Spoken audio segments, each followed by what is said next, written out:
আসসালামু আলাইকুম আপুরা ভাইয়া, আপনারা সবাই কেমন আছেন? আলহামদুলিল্লাহ আমিও ভালো আছি, আর হলাম মাইয়া সবাই ভালো আছে। আজকের রেসিপি ছিল গরুর মাংস তেহারি।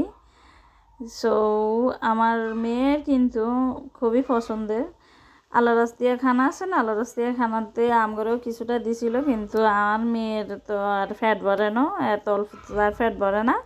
এর লেগা আমি আবার রান্না করছিলাম পরের দিন। আমার ছেলে মেয়ে শ্বশুর শাশুড়ি, আমার শ্বশুর শাশুড়ি তেমন একটা পছন্দ করে না, কিন্তু আমার মেয়ের কারণে আর কি তখন ওই দিন খাইছিল। যাক আলহামদুলিল্লাহ অনেক ভালো হয়েছে, অনেক মজা হয়েছিল। জানি না কে কীরকম পছন্দ করে। আমার ছেলে মেয়ে তো আমি যা রান্না করে দিই তাই তাদের কাছে নাকি ভালো লাগে।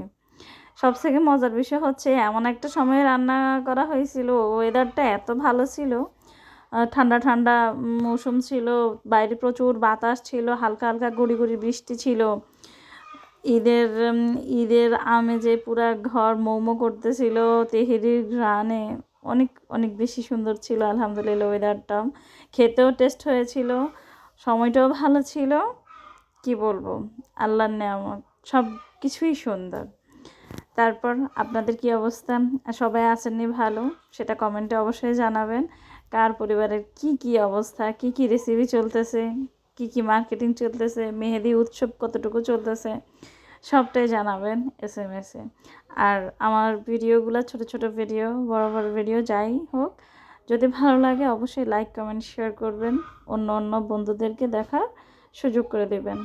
ঠিক আছে ভালোবাসার মানুষেরা? তারপর হচ্ছে আরেকটা মজার কথা বলি, সেটা হচ্ছে যে আমার ছেলেরাও সত্যি মেহেদি পরার জন্য এত পেরেশান হয়ে যায়, সেটা আমার জানাই ছিল না। আমার ছেলে মেয়ে মেহেদি দিয়ে দেখা দেখে ছেলেও মেহেদি পরবে, পরতেই হবে, না এভাবে দিতে হবে। তাও আবার কি করে জানেন?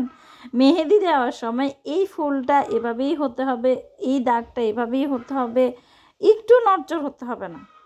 মানে একটা ছেলে মানুষ এত এত বেশি কীভাবে পছন্দ করে মেহেদি দেওয়া আমি জানি না। আমার ছেলে এখনও কতটুকু 5 বছরের বাচ্চা, এখনই মেহেদি এত পছন্দ করে। যাই হোক, তাকে মেহেদি দেওয়াতে বসে আমার মাথা একদম পুরো নষ্ট হয়ে গেছে।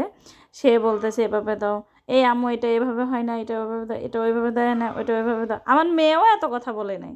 ছেলে ছোট্ট একটা ডিজাইন করার জন্য যতটা প্যারা দিছে, আমার মেয়েও 2-3টা হাত দিছে, তাও এত প্যারা দেয় নাই। ঠিক আছে, তো এটা হচ্ছে আরেকটা মজার বিষয়। যাক, রান্না করতে করতে অনেক কথা বলে ফেলেছি।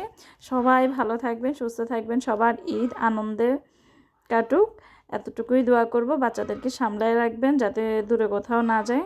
সবাই ভালো থাকবেন আর আমাদের জন্য দোয়া করবেন, পাশে থাকবেন। ঠিক আছে, আসসালামু আলাইকুম।